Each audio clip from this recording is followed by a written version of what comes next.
देश का नेता कैसा हो, देश का नेता कैसा हो। भारत माता की वंदे। मैं हमारे गोवा भाजपा प्रदेश अध्यक्ष विनय तेंदुलकर, मुख्यमंत्री पार्सेकर, रक्षा मंत्री पर्रिकर, आयुष मंत्री श्रीपाद नाइक सबसे निवेदन करता हूं कि वे हमारे देश के प्रधानमंत्री और लोकप्रिय नेता श्री नरेंद्र भाई मोदी जी का स्वागत पुष्पमाला पहनाकर करें।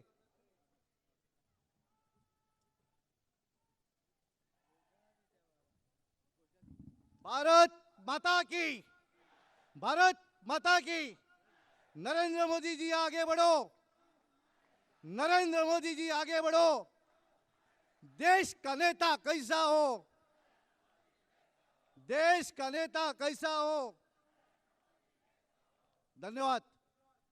अब मैं हमारे लोकप्रिय नेता और लाडले प्रधानमंत्री श्री नरेंद्र भाई मोदी जी से अनुरोध करता हूं कि वे हमें सबको संबोधित करें। त्याच्या पयली आमचे रक्षा मंत्री मनोहर भाई पर्रिकर हांकां विनंती करता की तांच्यांनी आजच्या सभेक संबोधित करचें।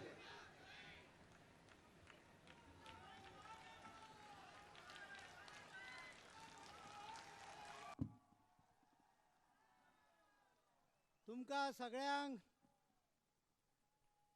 हांव सगळ्यांचे आभार मानता की या दंपारच्या कडान वतान सुद्धा तुम्ही हांगा आयले।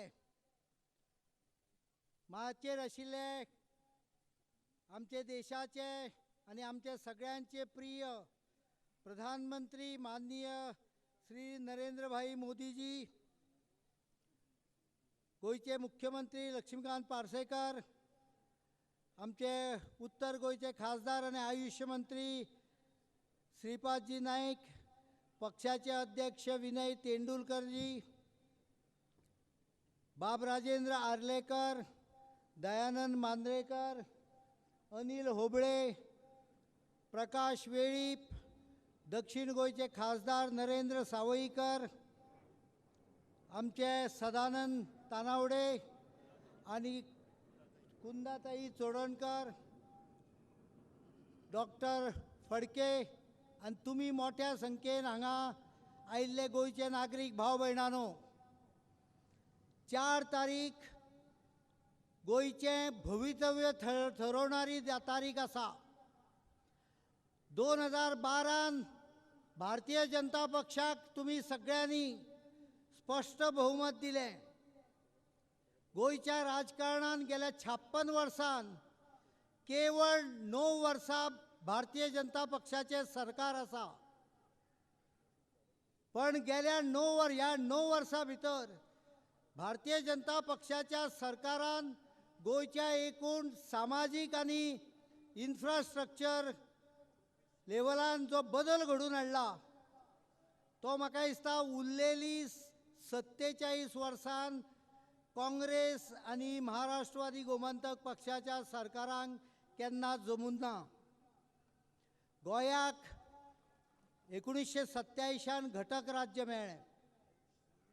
घटक राज्य मेळटकूच पयली निवडणूक 89 जाली आणि स्वार्थान, इनडिसिप्लिनान आणि मस्ती मारलेल्या काँग्रेस पक्षान फुडल्या 10 वर्सां आमकां 12 मुख्यमंत्री दिले। गोयची लोकांच्या संदर्भात चिंता करपाची कोणाक भानूच उरूं नासलें। आपणे मात्र ही संगीत खुर्ची कशी मेळोवपाची हाजेच प्लॅनिंग चालू आशिल्लें।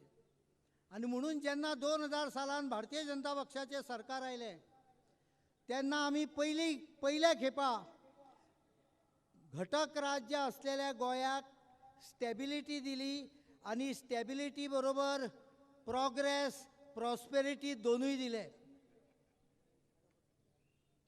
परत 7 वर्सां काँग्रेसीचे राज्य जालें म्हणजे ह्या 7 वर्सांत परत गोयची प्रगती ठप्प जाली। भ्रष्टाचाराचो कळस जालो। काँग्रेसचे नेते दिल्लीच्यान येताले आणि बॅगां भरून घेऊन परते वताले. मायनी बेकायदेशीर मोठ्या प्रमाण काढून हातूंच्यान मेळिल्ले भ्रष्ट संपत्तीन गोंयचे काँग्रेसचे नेते मालामाल जाले आणि केंद्रीय नेत्यांकूय ही चटक लागली. ही चटक इतली पॉवरफूल आशिल्ली की जेन्ना 2012 भारतीय जनता पक्षाचे सरकार आयलें त्या वेळार तांकां विड्रॉल सिम्पटम्स खूब पडलेले. आतां जे नेते येतात हे लोकांक गोंयच्या लोकांक पिशे करपाक येता.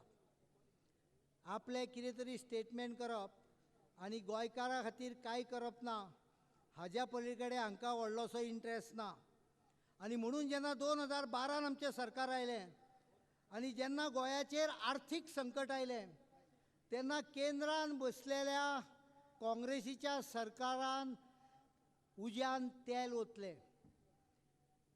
सुप्रीम कोर्टान मायनीचेर बॅन घाल्लो हांच्यांनी EC एनवायरमेंट सर्टिफिकेट आहा ती रद्द करून उडयली.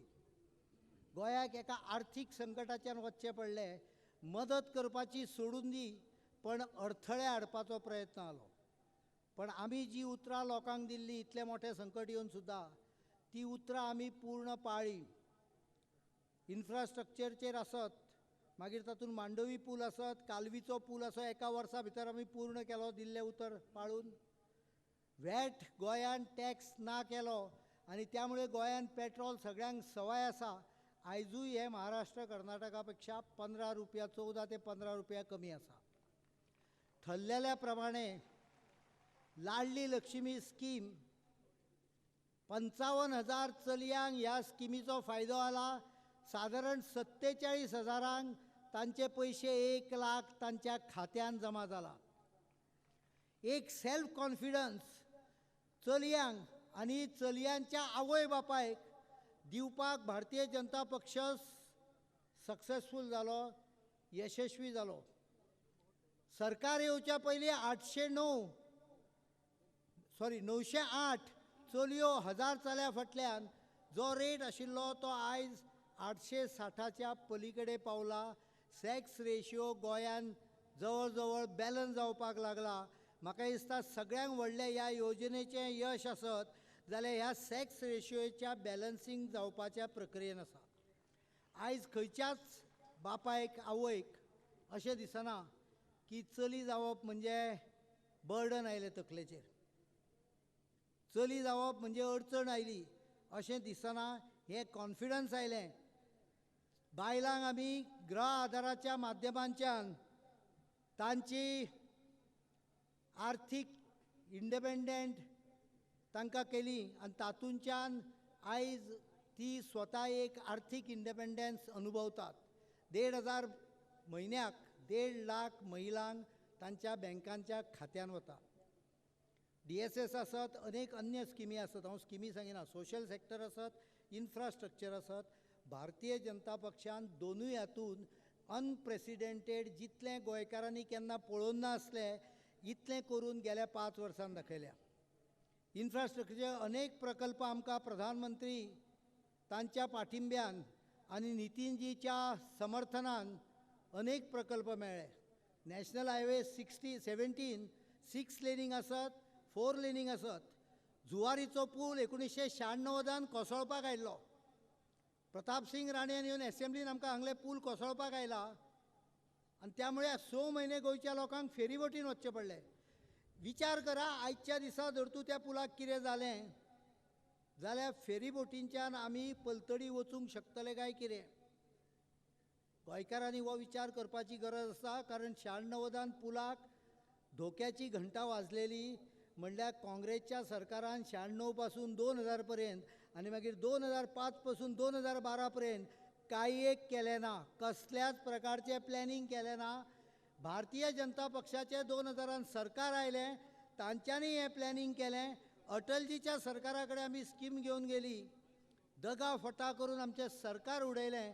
पण 2012 परतें सरकार येतकच हें फुडें व्हरून जेन्ना प्रधानमंत्री मोदीजी जाले तांच्यांनी गोंयच्या पयल्याच कार्यक्रमाक ही घोशणा केली की जुवारी पूल आमी पूर्णत्वाक व्हरतले. आनी नितीन गडकरीन ही प्रायोरिटी घेवन म्हाका आनंद जाता सांगपाक ह्यो पुलाचें काम आयज चालू जाल्लें आसा. हो पूल फुडल्या 2.5-3 वर्सांत पूर्ण जातलो. दक्षिण आनी उत्तर गोंयाक बांदणारो हो दुवो भारतीय जनता पक्षामुळे निर्माण जातलो. हें सगळ्या गोंयकारांक आमी सांगपाची गरज आसा. आनी म्हणूनच हांव सांगता, खंयचेंय सॅक्टर आसत, इन्फ्रास्ट्रक्चर आसत, टुरिजम आसत, भारतीय जनता पक्ष हें ताका एकमेव उत्तर आसा. गोंयांत सगळ्या पार्ट्यांक आयज स्वप्नां पडटा, ज्यांच्यांनी आमच्या बरोबर 4.5 वर्सां सत्ता उपभोगली आनी आमचें उतर आमी दवरलें, कारण युतीन आमी लढाई केल्ली. त्या पक्षाक आयज मुख्यमंत्री करपाची स्वप्नां पडटा. स्वप्नांच आसूं ती. स्वप्नांच्यान जागे बाबडे केन्ना जावचे ना, कारण फुडल्या काळान भारतीय जनता पक्ष सत्तेर आसतलो. 26 कमीत कमी आमदार घेवन, आनी त्यामुळे आमकां कोणाक दुसऱ्याची मदत मागची गरज पडची ना. येत्या त्या 5 वर्सांत दिल्ली कामां पूर्ण करप, इन्फ्रास्ट्रक्चराची पूर्ण करप, नवीन उरल्या ती पूर्ण करपाक घेवप, सोशल सॅक्टराचेर हाज्या फुडें प्रगती करप. हाज्या फुडें हांव सांगूंक सोदतां, गोंयांत जी बेकारी आसा ती बेकारीचें निर्मुलन करपाचो विडो भारतीय जनता पक्षान उचल्लेलो आसा. आनी आयज हांव तुमकां उतर दितां. स्कील डेव्हलपमेंट, स्टार्टअप्स अशे अनेक उपक्रम ज्याच्या माध्यमांच्यान फुडल्या 5 वर्सांत, मागीर ते मोपा एअरपोर्ट आसत किंवा गोवा शिपयार्डाचे एक्सपान्शन प्लान आसत, आयज गोंयकारांक आमी उतर दिवंक सोदता की गोंयांत मोठ्या प्रमाणाचेर रोजगार निर्मिती करून, नोकऱ्यो उपलब्ध करून गोंयकारांक जे आयज एम्प्लॉयमेंटाचो प्रॉब्लेम आसा तो फुडल्या 5 वर्सांक आमी सोडयतले. आनी हातूंत आमकां केंद्राची मदत आसतली हाजी ग्वाही आयज हांगा दिता. हांव तुमचो सगळ्यांचो निरोप घेता आसतना तुमी सगळे जाण प्रधानमंत्र्याचें भाशण आयकपाक आयल्या, त्यामुळे डायस आनी मायक तांकां खुलो करून दिता. परत एकदां विनंती करता, सगळ्या जाणांनी म्हज्या बरोबर एकदां मुठी आवळून भारतीय जनता पक्षाचो उद्घोश करपाचो.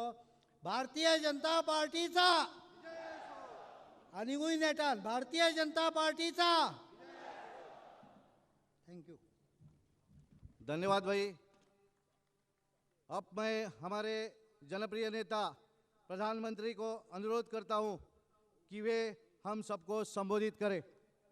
भारतीय जनता पार्टीचा, भारतीय जनता पार्टीचा. नरेंद्र मोदी जी, आप आगे बढ़ो. देश का नेता कैसा हो, वडलेन, देश का नेता कैसा हो. भारत माता की.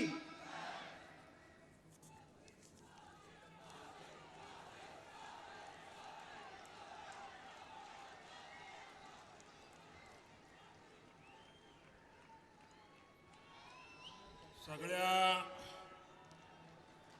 गोयंकरांका येवकार.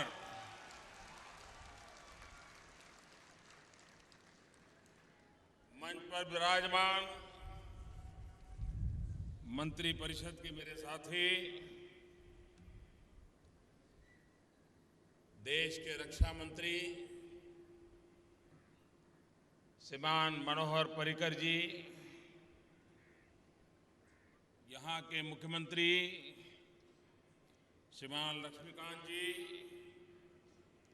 केंद्र में मेरे साथी श्री नितिन गडकरी जी, श्रीपाद नायक जी, प्रदेश भारतीय जनता पार्टी के अध्यक्ष श्रीमान विजय जी, गोवा के उप मुख्यमंत्री श्रीमान फ्रांसिस डिसूजा जी, सांसद श्री नरेंद्र जी, राज्य सरकार में मंत्री श्रीमान दयानंद जी, श्रीमती कुंडा जी, श्रीमान राजेंद्र जी, बेटी बचाओ बेटी पढ़ाओ मिशन के कन्वीनर श्रीमान राजेंद्र फड़के जी, श्रीमान अनिल होबळे जी, सदानंद तानवड़े जी, प्रकाश वेलीपे जी, और विशाल संख्या में पधारे हुए प्यारे भाई और बहनों,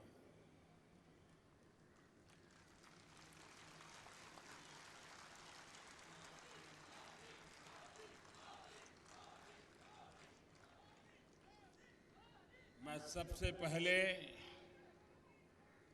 वर्तमान में गोवा में जो सरकार है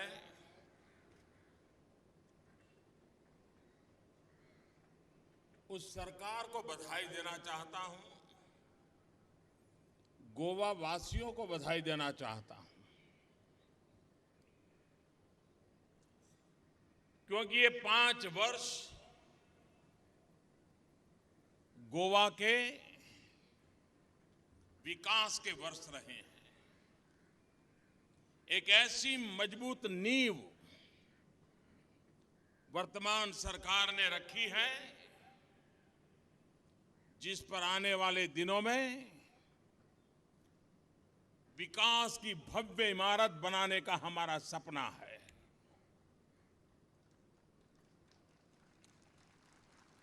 कुछ महीने पहले एक मैगजीन ने पूरे देश का सर्वे किया और उन्होंने पाया कि हिंदुस्तान में जितने भी छोटे राज्य हैं, उन छोटे राज्यों में चमकता हुआ कोई सितारा है तो गोवा प्रदेश है। चाहे शिक्षा का मामला हो, सोशल इंफ्रास्ट्रक्चर की पहल हो, इंफ्रास्ट्रक्चर के काम हो, गोवा सरकार ने हिंदुस्तान के सिर्फ छोटे नहीं, बड़े बड़े राज्यों को भी सबक सीखने के लिए प्रेरित किया है। ये काम गोवा ने करके दिखाया।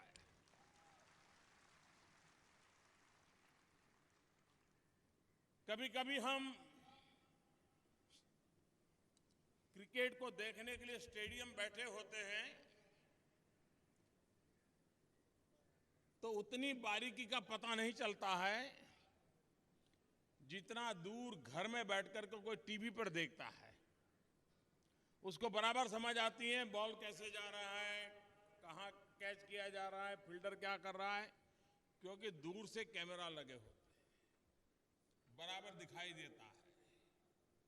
मैं दिल्ली में बैठा हूं, मुझे गोवा पूरा पूरा दिखता है और जब प्रगति की बातें देखता हूं इतना संतोष होता है, इतना आनंद होता है। कोई क्षेत्र अछूता नहीं रहने दिया गया है। सर्वांगीण विकास किसको कहते हैं, ये गोवा की वर्तमान सरकार ने उत्तम उदाहरण प्रस्तुत किया। भाइयों बहनों, बहुत वर्षों से गोवा को एक बीमारी लगी हुई है। ये चुनाव उस बीमारी से गोवा को मुक्त करने का चुनाव है।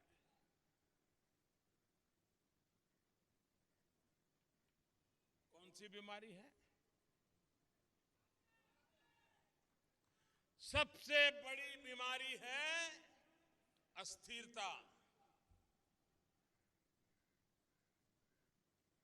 अस्थिरता ने राजनीतिक उठापटक ने, राजनीतिक खरीद बिक्री ने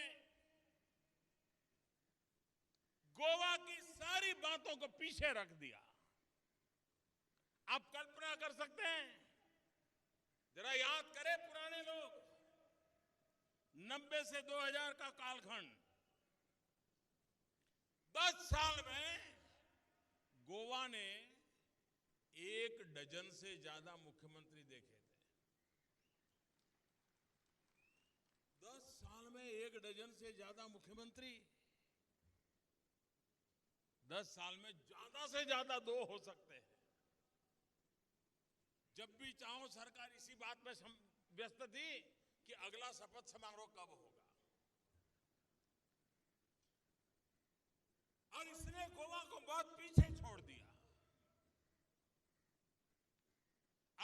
प्रदेश को अस्थिरता बड़ी सूट कर जाती थी, क्योंकि अस्थिरता के नाम पर वो लोगों को कहते थे, इधर अस्थिरता के नाम पर खरीद बिक्री चलती थी और जनता को समझाते थे कि नहीं क्या करे भाई, अब मिश्र सरकार है, वो साथी दल वाले मानते नहीं हैं, इसलिए कुछ काम होते नहीं है, बच जाते थे। बड़ी मुश्किल से 5 साल पहले आपने स्थिर सरकार देने का एक प्रामाणिक प्रयास किया। गोवा के नागरिक इस बात को समझ गए, लेकिन फिर भी कुछ कमी रह गई थी, और इसलिए आपने देखा अपने स्वार्थ के खातिर आखिर में भाग ही गए। भाइयों बहनों, गोवा इस बात की अब गलती न करे, पूर्ण बहुमत दे, कंफर्टेबल मेजॉरिटी दे।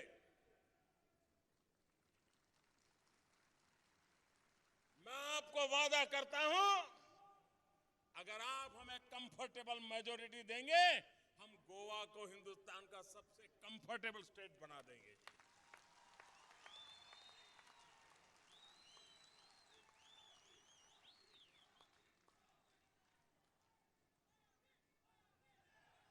आज पूरे देश में केंद्र में जो सरकार है वो टूरिज्म पर बल दे रही है, और लोगों को लगता था टूरिज्म खत्म हो जाएगा, नोटबंदी के कारण तो बिल्कुल ही बंद हो जाएगा। उनकी बोलती बंद हो गई।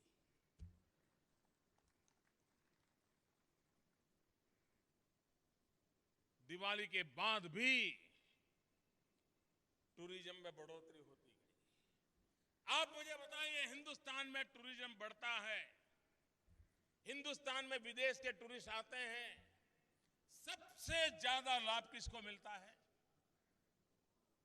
जरा बोलिए ना, किसको लाभ मिलता है? दुनिया भर के टूरिस्ट कहां आना पसंद करते हैं?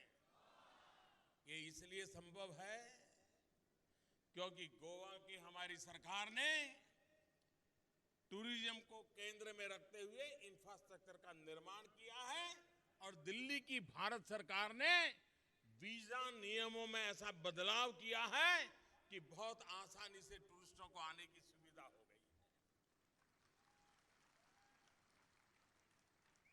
अनेक देशों को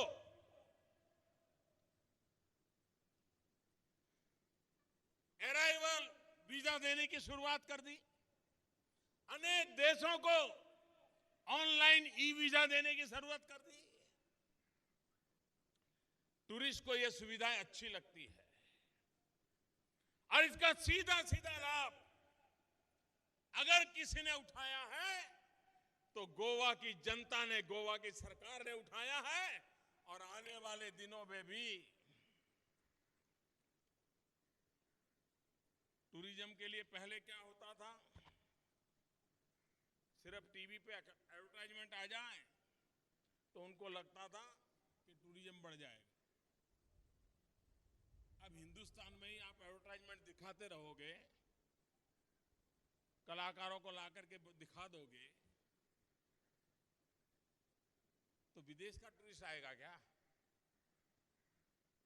ये पुरानी सरकार को इस बात की समझ नहीं थी।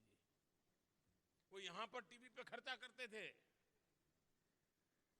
अगर टूरिज्म बढ़ाना है तो विदेशों में ताकत लगानी होती है, विदेशों से आने वाले लोगों की संख्या बढ़ानी होती है, विदेशों से आने वाले लोगों को प्रेरित करना होता है। हमने हमारा पूरा फोकस सरकार की इस नीति को बदल दिया, और टूरिस्ट कैसे ज्यादा आए, विदेश के टूरिस्ट कैसे आए, उस पर बल दिया, और राज्यों को प्रेरित किया कि जो आए वो ज्यादा दिन रुके कैसे, इसके लिए आप काम करो। ऐसा मेलजोल के साथ चल रहा है कि आज देश में टूरिज्म तेज गति से बढ़ रहा है और उस टूरिज्म का लाभ सबसे ज्यादा गोवा को मिलता है।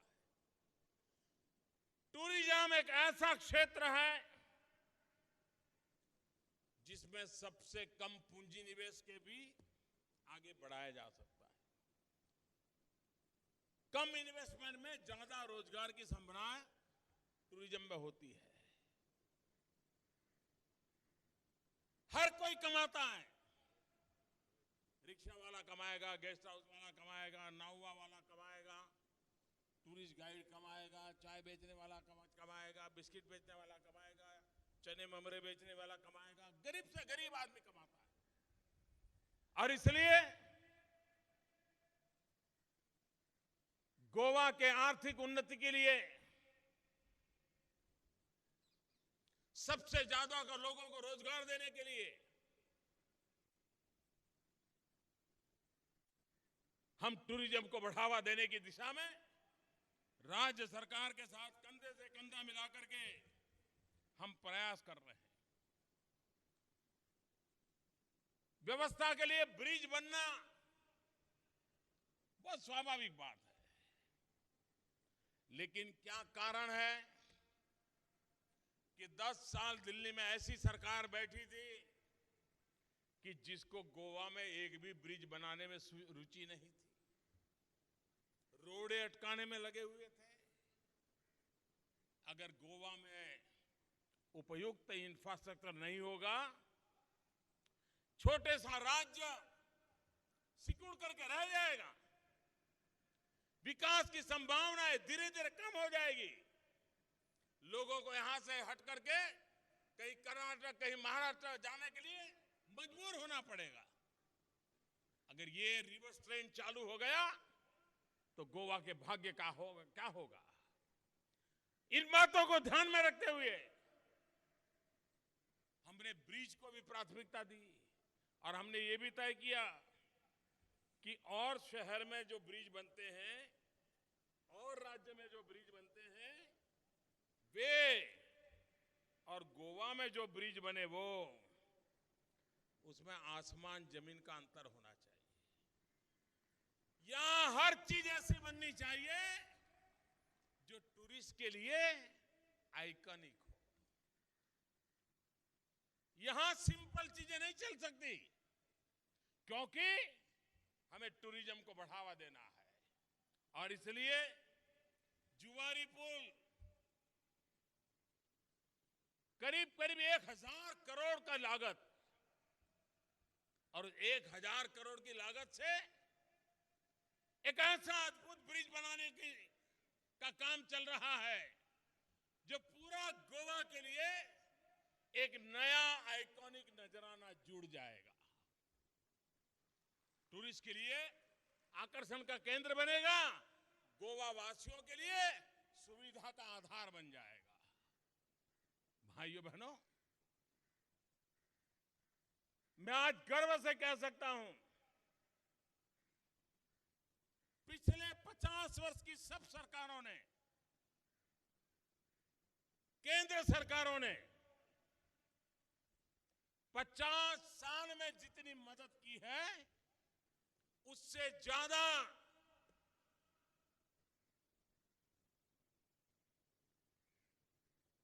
पच्चीस महीने में हमारी सरकार ने गोवा को मदद की है। आप कल्पना कर सकते हैं, एक तरफ 50 साल का टोटल और दूसरी तरफ 25 महीने का टोटल। ये गति है हमारी, ये हमारी दिशा है। और इसलिए भाइयों बहनों, मैं गोवा वासियों से आज विशेष आग्रह करने आया हूं। 4 तारीख को हम मतदान करेंगे और गोवा को एक दुर्भाग्य है, यहां अच्छा करने का उमंग वाले नेताओं से ज्यादा दूसरे का बुरा करने में आनंद आने वाले नेताओं की संख्या ज्यादा है। उनको इस बात में आनंद नहीं आता कि भाई चलो गोवा का भला हो, ये भी नहीं है कि मैं कुछ अच्छा करूंगा। उनका तो यही है, मैं मरूं तो मरूं लेकिन तुझे न छोड़ू। मेरे गोवा वासी, ये जो वोट कटाऊ लोग हैं ना, वोट काटने वाले लोग, ये लोकतंत्र का जेब काट लेते हैं। ये लोकतंत्र के जेब कतरे हैं, और लोकतंत्र के जो जेब कतरे होते हैं वो किसी के लिए भला नहीं चाहते हैं। वो सिर्फ वोट काट काट करके लोकतंत्र की जेब काट लेते हैं और लोकतंत्र को नीचा दिखाने का, लोकतंत्र को वीक करने का प्रयास करते हैं। कभी कभी ऐसा भी होता है, कुछ लोग, जैसे 1 तारीख को बजट आने वाला है भारत सरकार का, कुछ पार्टियां अभी से बैठी हैं, कुछ इकोनॉमिस्ट को बुला रहे हैं, कुछ लिखने पढ़ने वालों को बुला रहे हैं, और अभी से ड्राफ्ट बना रहे हैं कि 1 तारीख को भारत सरकार का बजट आएगा। अभी तो बजट आया नहीं है, बजट में क्या आने वाला है उनको पता नहीं है, लेकिन अभी से ड्राफ्ट बना रहे हैं कि जैसे ही बजट पूरा हो हम ऐसा कैसा हमला कर दें ताकि गोवा में भी मैसेज चला जाए, पंजाब में भी मैसेज चला जाए, उत्तर प्रदेश भी मैसेज चला जाए, उत्तराखंड मैसेज चला जाए, मणिपुर मैसेज चला जाए। उसके लिए कागज पर अभी से ड्राफ्टिंग कर रहे हैं।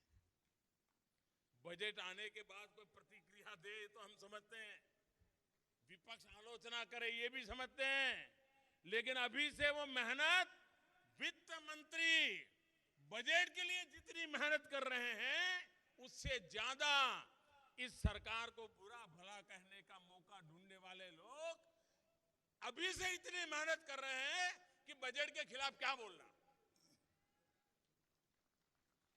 ये लोकतंत्र के लिए अच्छी सोच नहीं है। कुछ लोग, पराजय सामने दिखता है तो पराजय अपने सर पर ना आए इसलिए पहले से माहौल बना देते हैं।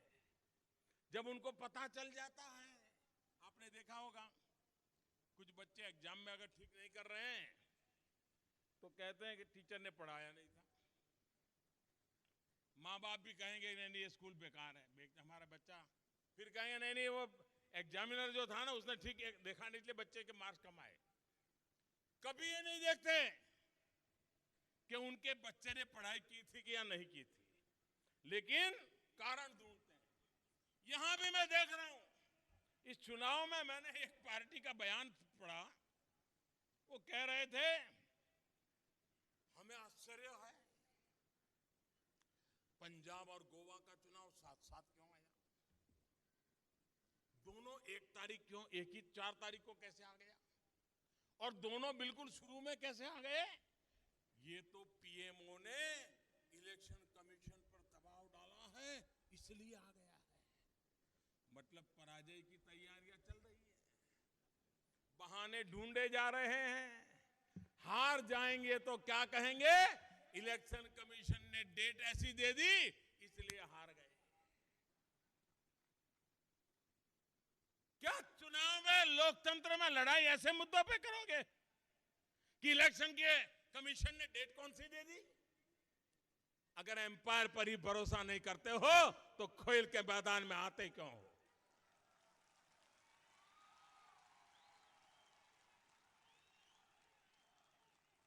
लोकतंत्र है, हमें व्यवस्थाओं को स्वीकार करना होता है, व्यवस्थाओं के प्रति आस्था बढ़ानी होती है। अगर व्यवस्थाओं पर आस्था तोड़ देंगे तो सामान्य व्यक्ति का विश्वास डिग जाएगा। लेकिन भाइयों बहनों,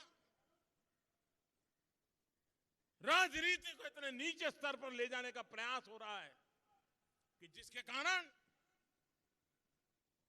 सार्वजनिक जीवन के मूल्य, उसको गिराने के लिए कुछ लोगों को गौरव महसूस हो रहा है। भाइयों बहनों, आप मुझे बताइए, हिंदुस्तान की जनता समझदार है कि नहीं है? मुझे बताइए, समझदार है कि नहीं है? समझदार है कि नहीं है? सबके सब चुनाव में देश के हर कोने में कांग्रेस की विदाई क्यों हो रही है भाई? पिटाई क्यों हो रही है? समझदार है कि नहीं लोग? जो समझ हिंदुस्तान के हर नागरिक को है, उससे ज्यादा समझ गोवा के नागरिकों को है।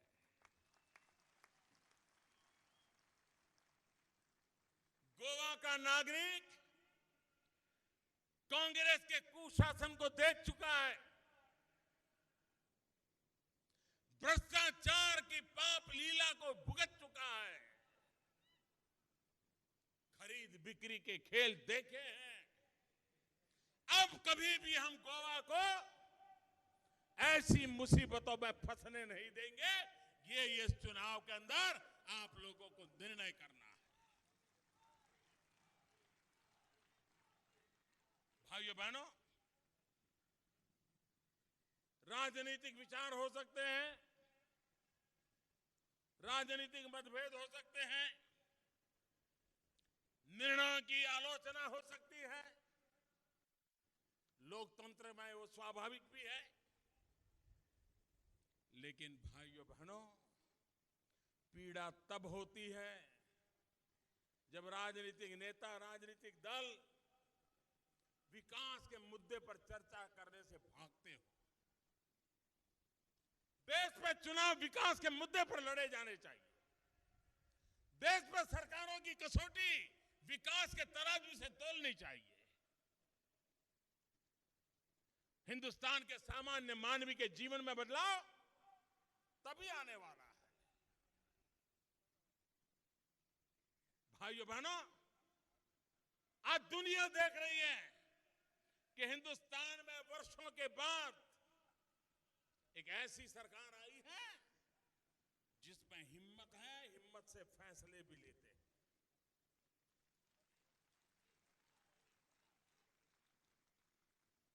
आप मुझे बताइए, पूरी दुनिया में,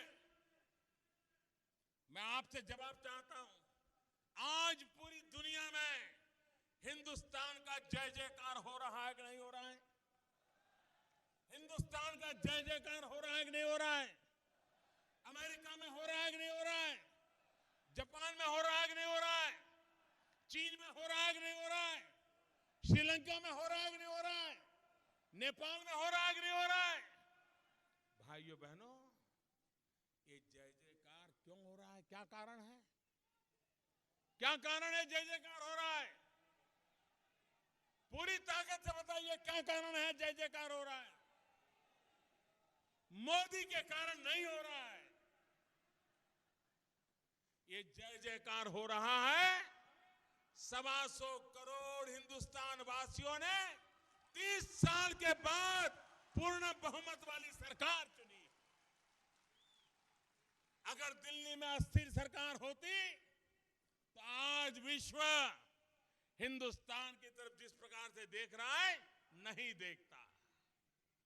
क्या गोवा में भी कंफर्टेबल मेजॉरिटी के साथ स्थिर सरकार बननी चाहिए कि नहीं बननी चाहिए? बननी चाहिए कि नहीं बननी चाहिए? पूरे हिंदुस्तान में गोवा का डंका बजना चाहिए कि नहीं बजना चाहिए? हिंदुस्तान के हर कोने में गोवा का जय जयकार होना चाहिए कि नहीं होना चाहिए? और इसलिए भाइयों बहनों, मैं आज आपसे आग्रह करने आया हूं, पूर्ण बहुमत के साथ साथ मैं कंफर्टेबल मेजॉरिटी कहता हूं। आने वाले 5 साल में जो काम 50 साल में नहीं हो पाए, वो मुझे करके दिखाना है गोवा में, क्योंकि दुनिया भर से मैं टूरिस्टों को लाना चाहता हूं। विश्व भर में जो वातावरण बना है, वो मैं गोवा की झोली भरने के लिए लगाना चाहता हूं, और इसलिए मैं आपसे आग्रह करता हूं। भाइयों बहनों, समय की मेरी सीमा है। सूर्यास्त से पहले हेलीकॉप्टर को उड़ाना पड़ता है, और ये फिर फौज का हेलीकॉप्टर है, तो उनके नियमों का मुझे पालन करना पड़ता है। रक्षा मंत्री यहाँ बैठे हैं, मैं नियम तोड़ नहीं सकता हूं। लेकिन भाइयों बहनों, मैं गोवा का इस बात के लिए आभारी हूं कि देश को उन्होंने ऐसा मजबूत रक्षा मंत्री दिया है। आज पूरा विश्व सर्जिकल स्ट्राइक की चर्चा कर रहा है। अभी भी लोग स्टडी कर रहे हैं कैसे हुआ। बोले आपके जवान वहां कैसे पहुंच गए। मैंने कहा मैं जब लाहौर गया था, दिन में गया था, गाजे बाजे के साथ गया था, तो भी दुनिया चौंक गई थी कैसे पहुंच गया। मैंने कहा भाई, अगर हिंदुस्तान एक बार ठान लेता है तो उसके जवान पराक्रम करके दिखाते हैं, देश की शान बढ़ा देते हैं। इस देश में गरीबी हटाने के भाषण करने की फैशन हो गई है, भ्रष्टाचार हटाने के भाषण करने की फैशन हो गई है। लेकिन अगर भ्रष्टाचार हटाने के लिए कोई कदम उठाया जाए तो उनको पता चलता है ये पहला हमला हमारे पर ही हो गया। आपके पड़ोस में कर्नाटक में कांग्रेस के मंत्री के घर से 150 करोड़ से ज्यादा नई नोटें, काला धन, सोना। क्यों भाई? और आपने देखा होगा कर्नाटक सरकार को कोई परेशानी नहीं है, वो तो होता रहता है। उस मंत्री को अभी तक इस्तीफा भी नहीं लिया गया, उस मंत्री के खिलाफ नोटिस भी नहीं दी गई है। क्या आप ऐसे भ्रष्टाचार को गोवा में लाना चाहते हो? ऐसे पनपाना चाहते हो? भाइयों बहनों, उदाहरण बहुत काफी होते हैं। सारे देश में भ्रष्टाचार के खिलाफ मैंने एक मुहिम छेड़ी है, और छोटा आदमी भ्रष्टाचार में लिप्त नहीं होता है। बड़े बड़े कद्दावर लोग होते हैं, और ये मेरे पर जो जुल्म हो रहा है ना, ये जुल्म इसी बात का हो रहा है कि मेरे से उनको परेशानी हो रही है। 70 साल तक जो जमा किया है वो मोदी निकाल रहा है, इसलिए परेशानी हो रही है। भाइयों बहनों, ये सरकार गरीबों के लिए है। गरीबी से मुक्त हिंदुस्तान बनाने के लिए एक के बाद एक ठोस कदम उठाए जा रहे हैं, ताकि गरीब की जिंदगी में बदलाव आए। और इसलिए भाइयों बहनों, हमारे कदम कठोर होंगे,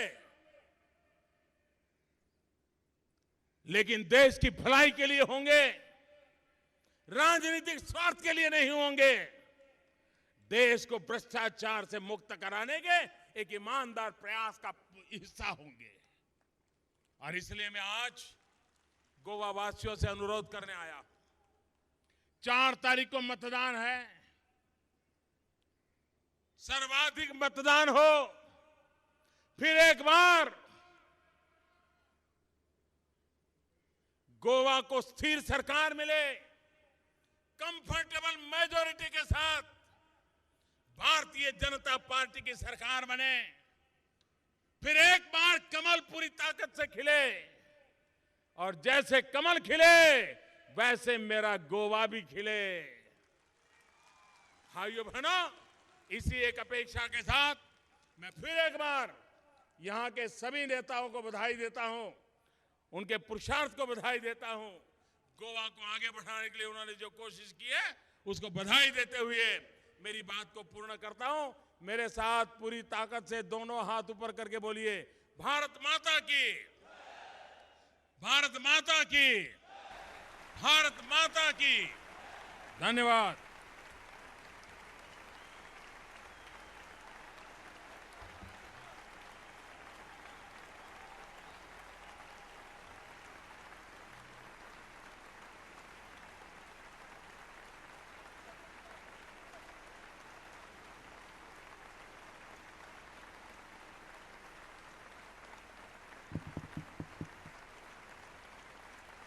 पयलीं म्हणजे हांव समेस्त गोंयकारांचे जे एक व्हडा संख्येन म्हज्या पणजेक आयले भारतीय जनता पक्षाक तेंको दिवपाक एक निर्विवाद सरकार स्थापन करपाक हांव तांचे सगळ्यांचे मनपूर्वक आभार मानतां. आमचे पंतप्रधान जी जाणी आपलो मोलादीक वेळ काडून हांगा आयले गोंयकारांक संबोधीत केलें एक प्रेरीत केलें तांचेय हांव मनाकाळजांतल्यान आभार मानतां. नितीन गडकरी जी जे गोंयचे उदरगती खातीर